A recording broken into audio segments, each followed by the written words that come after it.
जोहार, जय निवासी में संकेत और आप देख रहे हैं एमएन टीवी। 2024 के लोकसभा चुनाव में अब कुछ ही महीने का समय बचा हुआ है। उसकी तैयारी हर एक राजनीतिक दल कर रहा है। एक तरफ विपक्ष अपनी एकता बनाने में जुटा हुआ है, तो दूसरी ओर भाजपा भी अपने सहयोगी दलों को साथ लेने का प्रयास कर रही है। विपक्षी एकता की अब तक 2 बड़ी बैठकें हुई है और 26 दलों को साथ लेने में विपक्ष कामयाब हुआ है। राजनीतिक विश्लेषकों के मुताबिक विपक्ष का यह आंकड़ा लोकसभा चुनाव 2024 से पहले बढ़ने की संभावना है। विपक्ष की पहली बैठक के बाद सत्ताधारी भाजपा ने भी अपने सहयोगियों के साथ राजधानी दिल्ली में बैठक की। कई राजनीतिक विश्लेषक इसे भाजपा के डर के रूप में देख रहे हैं। उनके मुताबिक भाजपा ने यह बैठक इसलिए बुलाई ताकि वे अपने सहयोगियों को, उनके जो सहयोगी दल है एनडीए में, उनको अपने साथ रख सके।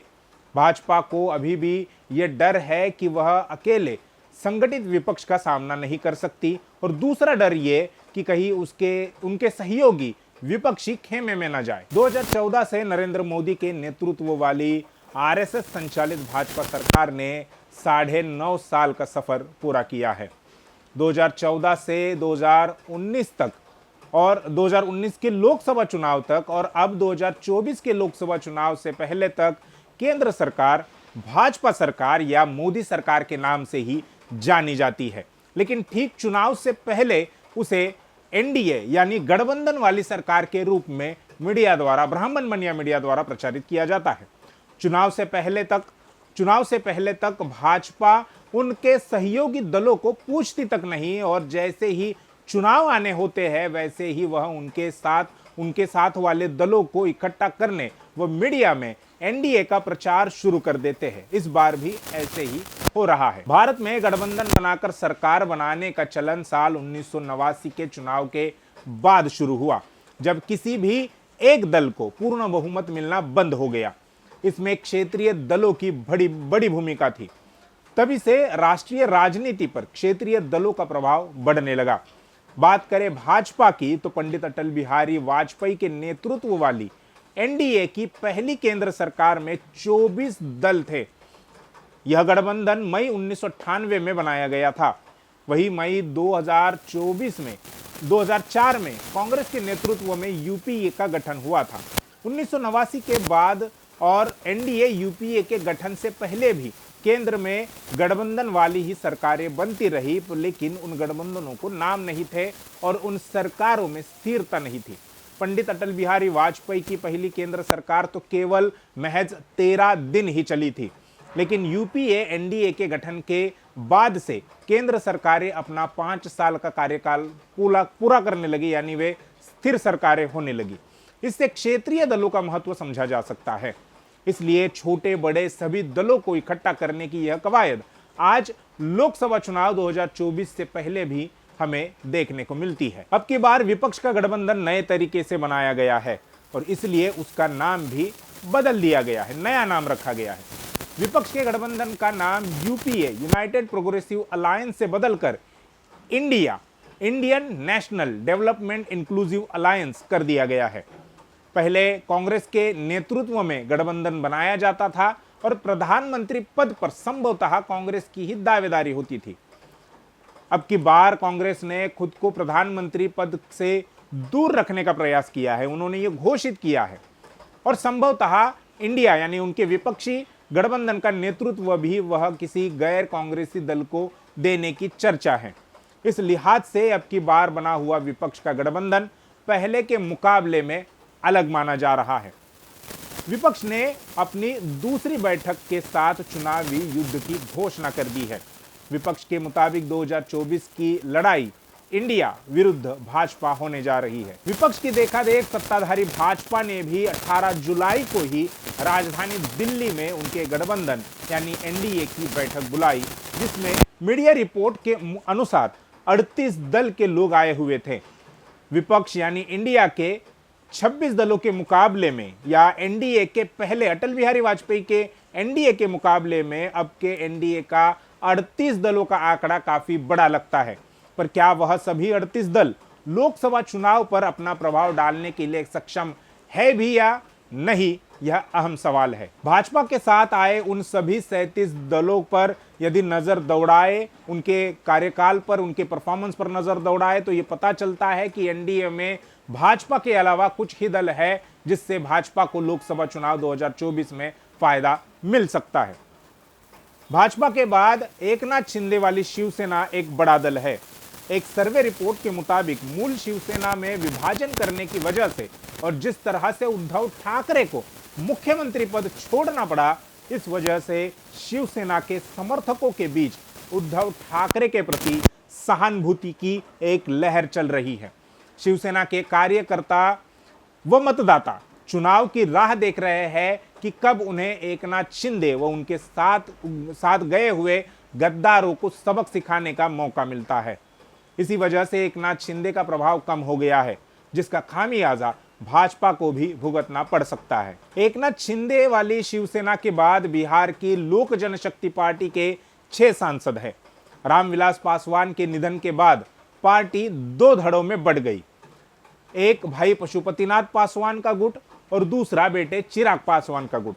अब ये दोनों गुट एनडीए में तो शामिल हो गए हैं, पर क्या लोकसभा चुनाव तक वहां रहते भी है या नहीं, यह एक सवाल है, क्योंकि उनके बीच सीटों का बंटवारा यदि सम्मानपूर्वक नहीं हुआ तो दोनों में से एक एनडीए से बाहर जाने की आशंका अभी भी बनी हुई है। इसलिए वह दोनों भाजपा को कितना लाभ पहुंचाएंगे, ये अभी कहा नहीं जा सकता। लोक जनशक्ति पार्टी के बाद उत्तर प्रदेश के अपना दल का नाम लिया जा सकता है। 2014 में बनी भाजपा सरकार में अपना दल की अनुप्रिया पटेल को राज्य मंत्री बनाया गया था। मगर उन्हें 2019 की केंद्र सरकार से बाहर रखा गया। इसलिए अपना दल की नेता अनुप्रिया पटेल व उनके कार्यकर्ताओं के बीच में भाजपा के प्रति अंदरूनी गुस्सा है। यह गुस्सा अभी तक उभर कर नहीं आया है, सामने नहीं आया, लेकिन चुनाव के वक्त अपना दल के कार्यकर्ता, समर्थक व उनके मतदाता अपना गुस्सा दिखा सकते हैं। ऐसे में अपना दल का भी भाजपा को कोई फायदा नहीं होगा। शिवसेना में विभाजन करने के बाद एकनाथ शिंदे 13 सांसदों को लेकर भाजपा के साथ गए और राज्य के मुख्यमंत्री बन गए। एकनाथ शिंदे के बाद बिहार के लोक जनशक्ति पार्टी के दोनों गुटों को गिनाया जा सकता है, जिसके 6 सांसद हैं। उसके बाद उत्तर प्रदेश के अपना दल सोनेलाल, इनका नाम लिया जा सकता है। वे 2 सांसदों के साथ भाजपा गठबंधन में शामिल है। इसके अलावा 7 ऐसे दल हैं जिनका 2019 के लोकसभा चुनाव में एक एक सांसद चुना गया। जिन 7 दलों के एक एक सांसद चुने गए, उसमें मेघालय की नेशनल पीपल्स पार्टी को 2019 के लोकसभा चुनाव में राज्य से 22.27% वोट मिले थे। नागालैंड की नेशनलिस्ट डेमोक्रेटिक प्रोग्रेसिव पार्टी को राज्य में 49.73%, झारखंड की ऑल झारखंड स्टूडेंट्स यूनियन को राज्य में 4.33%, सिक्किम क्रांति मोर्चा को 47.46%, नागा पीपल्स फ्रंट, ये एक अलग पार्टी है जिनका एक सांसद है। उसके बाद ऑल इंडिया AIADMK तमिलनाडु राज्य से उसे 18.48%, मिजो नेशनल फ्रंट को 44.89% वोट मिले थे। राष्ट्रीय स्तर पर उन्हें 2019 के लोकसभा चुनाव में डाले गए कुल वोटों में से वोट शेयर की अगर बात करें तो 1.67% होता है। यानी जिन पार्टियों ने भाजपा के साथ मिलकर 2019 का चुनाव लड़ा और एक एक सीट जीत ली, उन्हें कुल 2% भी वोट नहीं मिले। इसका दूसरा अर्थ यह है कि उन राज्यों में भाजपा का प्रभाव नहीं है या न ही भाजपा के साथ जाने से उन्हें किसी प्रकार का फायदा हो रहा है। लेकिन इन पार्टियों का अपने अपने राज्यों में अच्छा खासा प्रभाव है। उदाहरण के लिए यदि AIADMK के ही बात की जाए तो उनका भले ही एक ही सांसद लोकसभा में हो, लेकिन तमिलनाडु में वह मुख्य विपक्ष के तौर पर है। उनके वहां पर 66 विधायक है। इसके बावजूद AIADMK भाजपा को तमिलनाडु में पैर पसारने नहीं देती। AIADMK भाजपा की राजनीति को भली भांति जानती है। भाजपा ने क्षेत्रीय दलों के माध्यम से ही राज्यों में अपनी ताकत को बढ़ाया है। और ताकत बढ़ने पर उसी क्षेत्रीय दल को कमजोर कर उसे समाप्त करने का भी काम इसी भाजपा ने किया है। इसका ताजा उदाहरण हम महाराष्ट्र की शिवसेना के रूप में देख सकते हैं। बिहार में भी राजद के नीतीश कुमार के साथ यही खेला होने वाला था, पर वह समय पर सतर्क हो गए। भाजपा की इस राजनीति से क्षेत्रीय दल भी अब सतर्क रहते नजर आ रहे हैं। भाजपा के एनडीए में ऐसे भी दल है जिन्होंने 2019 का लोकसभा चुनाव नहीं लड़ा, यानी वे लोकसभा चुनाव लड़ाने की ताकत नहीं रखते। ऐसे दलों की संख्या 38 में 9 है, इसलिए उनका वोट शेयर 0 है। कुछ ऐसे दल भी है जिन्होंने 2019 का लोकसभा चुनाव तो लड़ा, पर उन्हें एक भी सीट नहीं मिली। उनकी संख्या 16 है। उनके वोट शेयर की बात की जाए, उनके वोट शेयर की अगर बात करें तो वह न के बराबर है। यहां पर कुछ उदाहरण दिए जा सकते हैं। Indigenous peoples front of Tripura को 2019 के लोकसभा चुनाव में मात्र 0.01% वोट मिले। असम गाना परिषद को 0.24%, पट्टली मक्कम कच्ची को 0.37%, तमिल मनीला कांग्रेस को 0.04%, यूनाइटेड पीपल्स पार्टी लिबरल को 0.07%, सुलेहदेव भारतीय समाज पार्टी को 0.05% वोट मिले थे। 9 ऐसे दल जिन्होंने लोकसभा का चुनाव नहीं लड़ा और 16 ऐसे दल जिन्होंने चुनाव तो लड़ा पर जीत नहीं मिली और न ही ज्यादा वोट मिले। इसलिए यह कहा जा सकता है कि इन 25 दलों को भाजपा या कथित मोदी लहर का कोई फायदा नहीं हुआ और न अब होते हुए दिखाई दे रहा है। भाजपा के अलावा एनडीए में शामिल 37 दलों के 2019 के लोकसभा चुनाव के वोट शेयर की बात करें तो उन्हें 7% वोट मिले थे और 29 सांसद चुनकर आए थे। इसलिए भाजपा अपने साथ 37 दल होने का जो दावा करती है वह केवल मात्र आंकड़ों का खेल बस है। एनडीए की तुलना में विपक्ष के इंडिया गठबंधन की बात करें तो उसमें कुल 26 दल है। उनमें 3 राष्ट्रीय दल जिसमें भारतीय राष्ट्रीय कांग्रेस, आम आदमी पार्टी व कम्युनिस्ट पार्टी ऑफ इंडिया मार्क्सवादी, इसके अलावा 23 क्षेत्रीय दल है। इनका कुल वोट शेयर 38.5% है। शिवसेना में विभाजन होने के बाद 18 में से 13 सांसद शिंदे के साथ चले गए हैं। इसलिए शिवसेना को 2019 के लोकसभा चुनाव में मिले 2.10% वोट विपक्ष के 38.5% वोट से घटा दिए जाए तो भी विपक्ष के पास 36.4% वोट रह जाते हैं। गौरतलब है कि एकनाथ शिंदे केवल सांसद और विधायक लेकर शिवसेना से अलग हुए हैं। शिवसेना का हार्डकोर कार्यकर्ता और हार्डकोर मतदाता आज भी उद्धव ठाकरे के ही साथ है और उद्धव ठाकरे विपक्ष के इंडिया गठबंधन का हिस्सा है। यह बात भाजपा भी अच्छी तरह से जानती है। इसलिए भाजपा ने राष्ट्रवादी कांग्रेस पार्टी को भी तोड़ने की कोशिश की। भाजपा को भी यह बात समझ में आ गई है कि वह अकेले संगठित विपक्ष का सामना नहीं कर सकते। इसके 2 कारण हैं। पहला ये कि पिछले 10 सालों में केंद्र सरकार ने कई ऐसे काम किए हैं जिसके चलते देश का एक बड़ा तबका सरकार के विरोध में चला गया है। इसकी तस्वीर हम समय समय पर देख भी रहे हैं।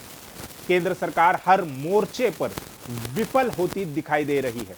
आर्थिक मामले से लेकर बेरोजगारी को कम करने, महिलाओं की सुरक्षा, देश की आंतरिक व बाह्य सुरक्षा, महंगाई को नियंत्रित करने तक केंद्र की आरएसएस संचालित भाजपा सरकार पूरी तरह से विफल हो गई है। 10 साल सत्ता में बने रहने के बाद विरोधी लहर, जिसे एंटी इनकम्बेंसी कहा जाता है, उसका भी सामना सरकार को करना पड़ता है। दूसरा कारण ये कि आरएसएस बीजेपी नरेंद्र मोदी के अलावा प्रधानमंत्री पद के लिए दूसरा नया चेहरा देने में विफल हो गए हैं। कल तक उन्हीं के द्वारा विपक्ष से यह पूछा जाता रहा कि मोदी नहीं तो कौन, मोदी के अलावा कौन विकल्प है। आज यही सवाल उनके सामने खड़ा हो गया है। इसलिए आने वाला लोकसभा चुनाव भाजपा के लिए मुश्किलों से भरा होगा, इसमें कोई 2 राय नहीं है। इसलिए भाजपा हर संभव प्रयास करती दिखाई दे रही है। इन्हीं प्रयासों का एक हिस्सा 38 दलों वाला प्रचार भी है। दूसरी महत्वपूर्ण बात यह है कि भाजपा के साथ जो 37 क्षेत्रीय पार्टियां हैं, उनमें से 9 ने चुनाव नहीं लड़ा और जिन्होंने चुनाव लड़ा मगर सीट नहीं मिल पाई, उनकी संख्या 16 है। यानी एनडीए में कुल 25 दल ऐसे हैं जिनका राष्ट्रीय राजनीति में प्रभाव नहीं है, वह कागजी पार्टी है।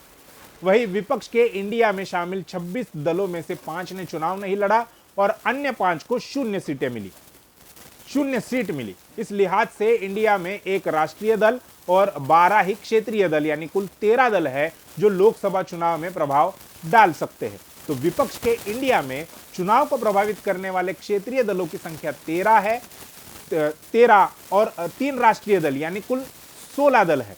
इस लिहाज से भाजपा के मुकाबले में चुनाव को प्रभावित करने वाले दलों की संख्या विपक्ष के साथ ज्यादा दिखाई दे रही है। आंकड़ों को देखकर विपक्ष सत्ताधारी भाजपा के मुकाबले में मजबूत दिख रहा है, पर राजनीतिक जानकारों के अनुसार विपक्ष की चुनावी रणनीति में अभी भी काफ़ी कमियां हैं। उनमें से सबसे बड़ी कमी यह है कि उन्होंने देश की वंचित आवाम को लेकर कोई घोषणा नहीं की है। भारत में हाशिए पर रखे गए लोगों की संख्या ज़्यादा है। उन्हें साथ लिए बगैर विपक्ष को भाजपा का मुकाबला करने में कई प्रकार की कठिनाइयां आ सकती है। यदि विपक्ष देश में परिवर्तन का नारा देते हैं और परिवर्तन के लिए आने वाला लोकसभा चुनाव यानी 2024 का चुनाव लड़ते हैं, तो वंचितों को अपने साथ जोड़ने में विपक्ष सफल हो सकता है। इसके लिए विपक्ष ने वंचितों को जोड़ने का नारा देना जरूरी है। एनडीए में केवल भाजपा ही राष्ट्रीय पार्टी है, तो विपक्ष के पास 3 राष्ट्रीय दल है। इसके अलावा तृणमूल कांग्रेस, राष्ट्रवादी कांग्रेस पार्टी और कम्युनिस्ट पार्टी ऑफ इंडिया का राष्ट्रीय पार्टी का दर्जा हाल ही में रद्द कर दिया गया है। इसलिए ये कहा जा सकता है कि ये तीनों पार्टियां भी राष्ट्रीय राजनीति को प्रभावित करने की पूरी क्षमता रखते हैं। एनडीए में शामिल 12 क्षेत्रीय दल जो लोकसभा चुनाव को प्रभावित कर सकते हैं, उनका कुल वोट शेयर 7% है। तो वही इंडिया में यानी विपक्ष का जो गठबंधन है, उसमें जो 13 क्षेत्रीय दल है, उनका वोट शेयर 14.7% यानी 2 गुने से भी ज़्यादा है। इस तरह से आंकड़ों की गहराई तक पहुंचने के बाद विपक्ष का इंडिया गठबंधन भाजपा के एनडीए गठबंधन से काफ़ी प्रभावशाली दिखाई दे रहा है। लेकिन कोई मीडिया इन आंकड़ों की सच्चाई को लोगों के सामने लाना नहीं चाहती। वह केवल एनडीए के 38 दलों का प्रचार करने में लगी हुई है।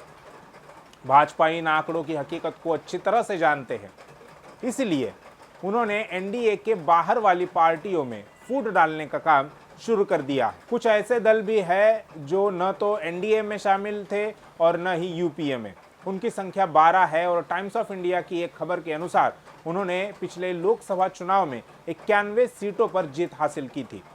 उनमें YSR Congress party, Biju Janata Dal, Bahujan Samaj party, Bharat राष्ट्र समिति, AIAMIM, Telugu Desam party, Shiromani Akali Dal, all India United democratic front, Janata Dal secular, राष्ट्रीय लोकतांत्रिक पार्टी, इंडियन नेशनल लोक दल और शिरोमणि अकाली दल सिमरनजीत सिंह मान ये शामिल है।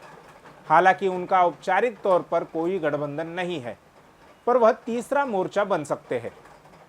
यह दल न केवल राष्ट्रीय राजनीति पर पकड़ रखते हैं, बल्कि अपने अपने राज्यों में वे काफ़ी मजबूती से कार्यरत है। इनमें से कुछ दल विपक्ष के गठबंधन में जाने की तैयारी कर रहे हैं, तो कुछ गठबंधन की चौखट पर अभी खड़े हैं। यदि इनमें से आधे दल भी विपक्षी खेमे में शामिल हो जाए, तो भाजपा को इसका भारी नुकसान हो सकता है। तीसरे मोर्चे के 12 में से कौन से दल किस गठबंधन में शामिल होते हैं, यह आने वाले 3 से 4 महीने में स्पष्ट हो जाएगा। टाइम्स ऑफ इंडिया की खबर के अनुसार शिरोमणि अकाली दल पुनः भाजपा के गठबंधन में जा सकते हैं, क्योंकि उन्होंने कभी भी कांग्रेस के साथ अपना गठबंधन नहीं किया है। लेकिन पंजाब में आम आदमी पार्टी ने शिरोमणि अकाली दल का वोट छीन लिया है, जो अभी पंजाब में विधानसभा के चुनाव हुए। इसलिए यदि वह भाजपा के साथ चले भी जाते हैं, तो भी उनका लोकसभा चुनाव में प्रभाव नहीं होगा। वही भारत राष्ट्र समिति की बात करें तो दिसंबर में तेलंगाना में विधानसभा के चुनाव होने हैं। भारत राष्ट्र समिति के चंद्रशेखर राव शायद विधानसभा चुनाव के बाद ही एनडीए या इंडिया गठबंधन का हिस्सा बनने का फैसला ले सकते हैं। इसलिए यह 12 दल किस गठबंधन में शामिल होंगे, यह लोकसभा चुनाव से पहले तय हो सकता है। अब इस जानकारी को समेटते हुए ये कहा जा सकता है कि भाजपा के एनडीए में भले ही 38 दल दिख रहे हैं, पर राष्ट्रीय व क्षेत्रीय राजनीति में प्रभाव रखने वाले केवल 13 ही दल है। बचे हुए 25 दल केवल मात्र एक आंकड़ा है, जिनका न राष्ट्रीय राजनीति में कोई प्रभाव है और न ही क्षेत्रीय राजनीति में उनसे भाजपा को फायदा मिल सकता है। इसलिए विपक्ष के इंडिया का सामना एनडीए के केवल 13 दलों से ही होने वाला है। भाजपा के साथ जो क्षेत्रीय दल है, उनमें से किसी भी एक दल के नेता मोदी के सामने खड़े होकर बोलने की स्थिति में नहीं है। इसलिए कई राजनीतिक विश्लेषक उन क्षेत्रीय दलों का भाजपा को कोई फायदा मिलेगा या नहीं, इस बात से आशंकित है। भाजपा को भी इस बात की आशंका है, इसीलिए वह केवल 38 दल वाला प्रचार करते नजर आ रहे हैं। इसके अलावा जो दल दोनों गठबंधन का हिस्सा नहीं है, उनकी भूमिका महत्वपूर्ण हो सकती है। यह दल चुनाव से पहले या चुनाव के बाद सरकार बनाने में अपनी बड़ी भूमिका निभा सकते हैं।